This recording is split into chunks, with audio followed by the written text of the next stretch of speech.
To grow and to thrive, the children need close connections to other people and deep connections to positive sources of meaning.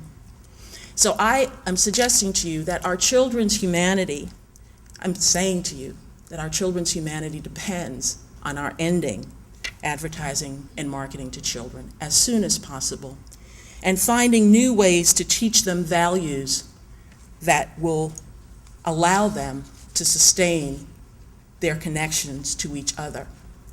Our challenge as parents and as adults who care about children and the human future and who are heartsick by so much of what we have heard over the last 2 days is to work on parallel tracks.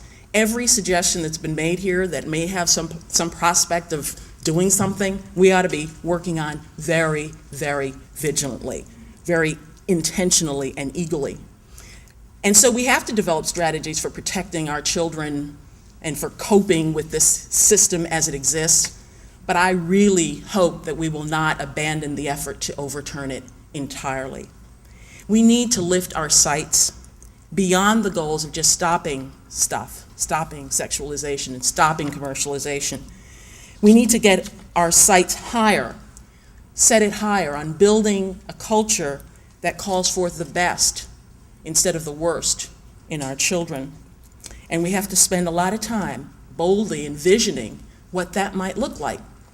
Now for me, as I said, all of those suggestions sound really good to me, but the most important one is ending advertising and marketing to children. I prefer under the age of 12, but I'll go for any one of these things that we can agree on together.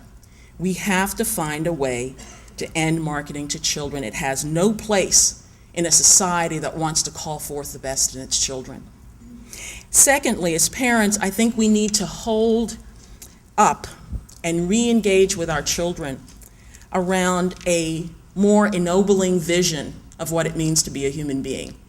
The consumer ethic is out there, it's powerful, it's got a lot of pull, it speaks to the back of the brain, and we have to speak to the front.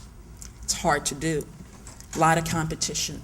But I think that the vision of our human person as inviolable, as dignified and sacred is a vision that we have to hold up and fight for with our children and with this culture. Now, someone last night mentioned the importance of rituals to help our children connect with us and to connect with each other and to develop a sense of purpose in life. I really could not agree more. We have to lose, we make a big mistake if we lose sight of the fact that there is a deeply spiritual dimension to the commercialization crisis. Our children are running on empty. We've given them so little. A big part of our problem is that we've lost a sense of the sacredness of human life, of relationships, of sex, of pretty much everything. Everything is profane. We have to find ways to recover a sense of the sacred in our lives. Now, in the Black community where I come from and where the dominance of market values has probably taken its greatest toll, rites of passage programs are a growing and important way that parents and educators, civic and religious leaders are circling together around children to reconnect them with adults who can serve as role models and who can help them develop a sense of meaning and purpose in life. I commend them to you for your consideration because rites of passage programs can do some very interesting things. First, they can provide a safe place for healing, for forgiveness, and reconciliation. And I want to make clear that there is a need for healing, there's a need for forgiveness between us and our children. For whatever the reason, we have failed them. They know that the emperor has no clothes. We have to acknowledge that. We have to have places where we can acknowledge that with our children and do the hard work of healing and establishing a foundation for beginning again.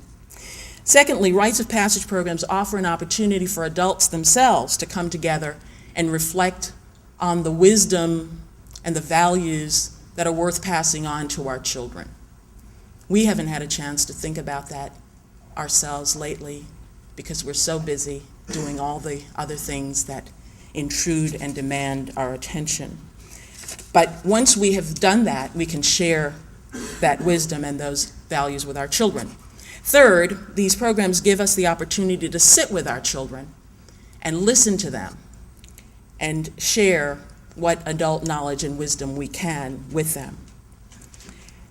Fourth, they let our children know that they are not alone, and they really need to know that they're not alone. And finally, they give us and our children quiet space within which to share our stories. And we all know the amazing power of stories. That's what we've been talking about for the last 2 days. Advertisers telling our children the stories. We, parents, have to match the stories that the corporations are telling with our own stories, but stories that help our children learn that, like that young man from Mexico, that relationships and caring are vitally important parts of their reason for living. Now, time is of the essence here, my friends. Yesterday, Mary Rothschild said that those of us who are of a certain age are the only ones who remember a time when our lives were not completely commercialized. We are very important people. We have a very important mission. That understanding should give us all a renewed sense of purpose as we walk out this door, which I know we can't wait to do. A sense of passion, a renewed sense of urgency, and renewed energy about the work that we have all been called to do. So I ask you, in spite of all that you've heard, in spite of all that we've heard that's been so dispiriting, do not be discouraged. Let's lift our sights and lift our spirits, lift our children's sights and lift their spirits. We are fighting not just to stop the sexualization and commercialization of childhood. We are indeed fighting to take back childhood, and with it, our humanity. I would not want to get up in the morning for anything else. There is no greater mission that we can assign to ourselves.